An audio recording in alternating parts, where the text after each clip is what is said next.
This is planet Earth. This is planet Earth seen from the moon, a little farther away. The next image is planet Earth seen from Mars. Yes, this tiny grain of sand, almost nothing, is us. And the farther we move away, the smaller it becomes, until there is nothing left at all. That's space, a place so vast, so incredibly huge, that we completely lose our sense of scale, and most of the time we don't even understand how isolated we truly are from everything.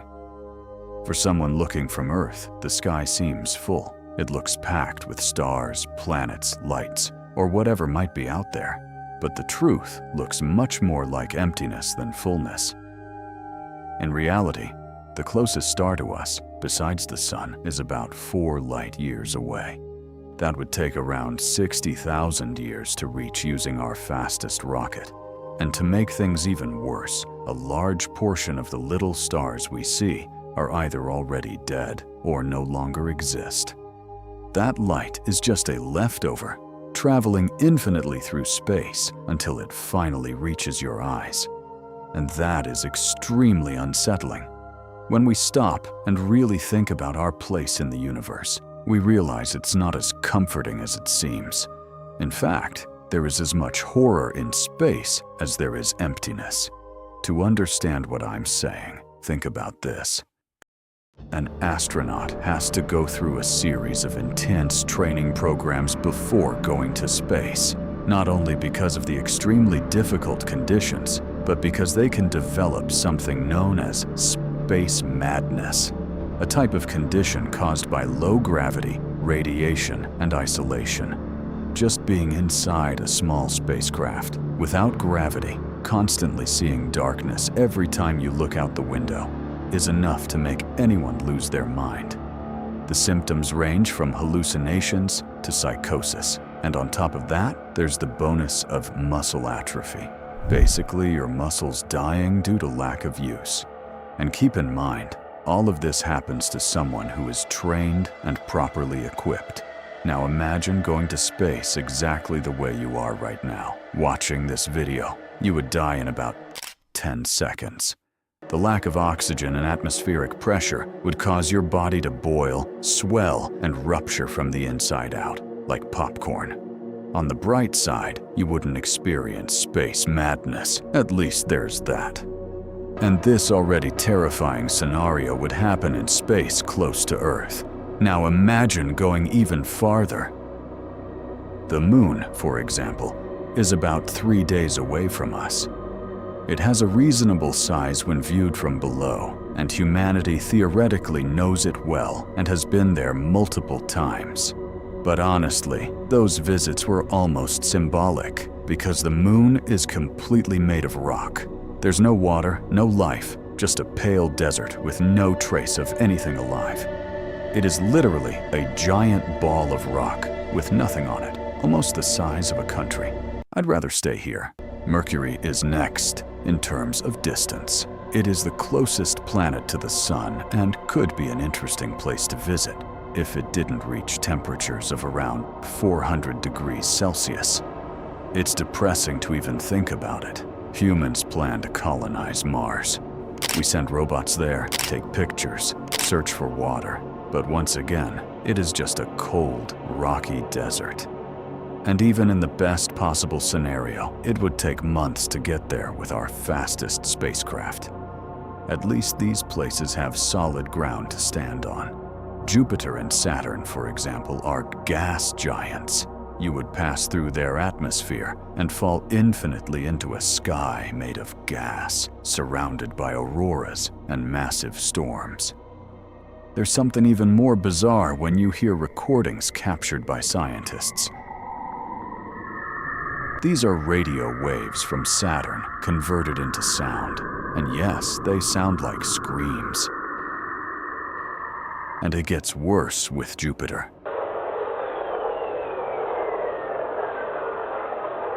Its auroras, similar to Earth's northern lights but much larger, produce sounds that feel like something straight out of a Lovecraftian monster. Farther away, there's Uranus, also formed by clouds of gas, but with an icy interior that makes the possibility of life even more hostile. And finally, in the worst possible way, Neptune, the most isolated planet. It has the strongest winds in the solar system, exceeding 2,000 kilometers per hour, which would tear a human body apart instantly. There's also Venus, the hottest planet, and of course the Sun, which doesn't even need explanation. It could destroy everything in a blink. And keep this in mind, all of this is just within our solar system.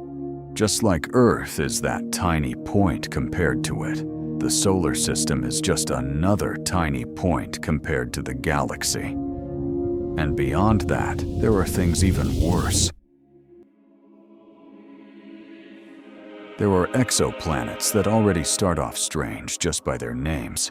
Some of them look similar to Earth and possibly have water and oxygen. But there's one problem. They are extremely hot, with surfaces completely covered in lava. Others are the opposite. Not hot, but so cold that if you were teleported there, your lungs would freeze instantly. There are planets with water, but not oceans like ours. Instead, that water is frozen under absurd conditions, even at temperatures of hundreds of degrees. A hot ice planet. And honestly, don't even ask how that works. There are also planets that look beautiful, with a blue appearance that might remind you of oceans and life. But in reality, that color comes from storms of silicate, basically glass, moving at speeds of up to 8,000 kilometers per hour. If a human would already be destroyed by Neptune's winds, imagine something 4 times stronger and made of glass. I don't even want to imagine that.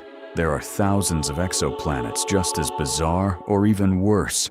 Humanity doesn't know anything compared to what actually exists out there. And yet, we keep searching for a planet like Earth, for life, for hope that we are not alone. And the truth is, there is a real possibility that we are not alone. But do you really want to find them? Are you sure that's a good idea?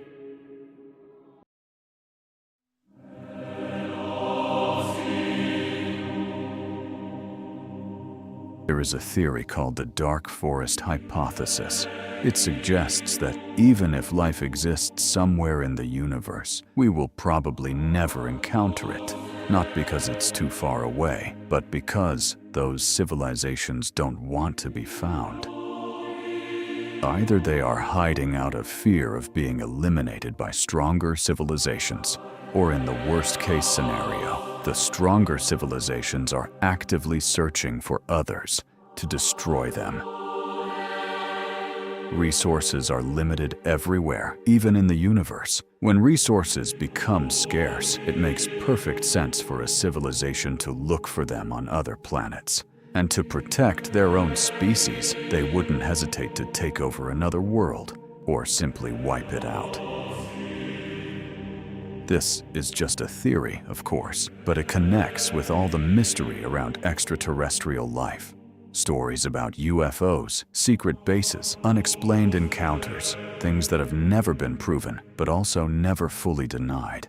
And even though aliens have never been confirmed, they have never felt closer to us. They are everywhere in movies, TV shows, games. We are used to seeing them. And based on everything we've seen, they don't seem very friendly.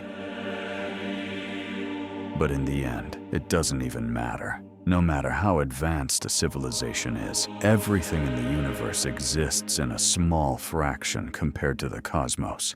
Everything can be destroyed. A meteor, for example. There are hundreds that hit Earth every year. Most of them are small and harmless. But the possibility of a massive extinction event still exists, even if it's unlikely. And then there are black holes. There are so many of them in the universe that comparing them to grains of sand on a beach wouldn't be an exaggeration. They are formed when massive stars collapse, creating a gravitational force so strong that not even light can escape. If you were pulled into one, your body would be stretched like spaghetti, torn apart by gravity, and burned at temperatures hotter than the surface of the sun. And if somehow you were immortal and could still perceive it, time would pass extremely fast. Billions of years in what feels like minutes, until there is nothing left but darkness for eternity.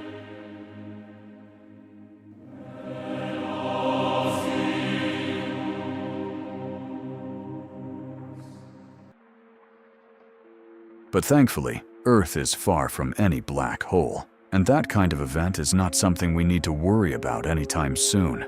A meteor is far more likely, but even that is extremely rare on a catastrophic level. So yes, in the middle of all this chaos, we are, at least for now, safe. But one thing is inevitable. One day, the sun will consume the Earth, and when you really think about it, everything starts to feel meaningless. Why am I making this video? Why are you watching it? If one day neither of us, nor any memory of this, will exist anymore, these questions always lead back to the same place: emptiness. And the deeper you think about it, the more that emptiness grows. The idea of being destroyed might not happen today, or tomorrow, or anytime soon, but it will happen eventually. And when you look at it that way, where is the meaning? But maybe the problem is that we are searching too hard for meaning. Maybe instead of trying to find it, we should just observe. Because the same vast universe that feels empty is also unbelievably beautiful. And that same beauty exists here, on Earth. Yes, it may be just a tiny point at the middle of nothing, but when you look closer, it becomes something much more. It can be the home of an ant, a bird resting on a tree, forests, oceans, cities, places where we live and experience life.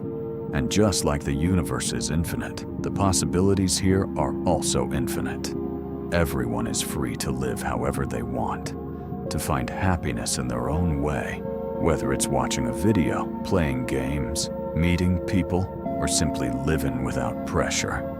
There are no real rules, other than making the most of your life while you still can, because one day everything will be gone. But until that day comes, I hope you truly live.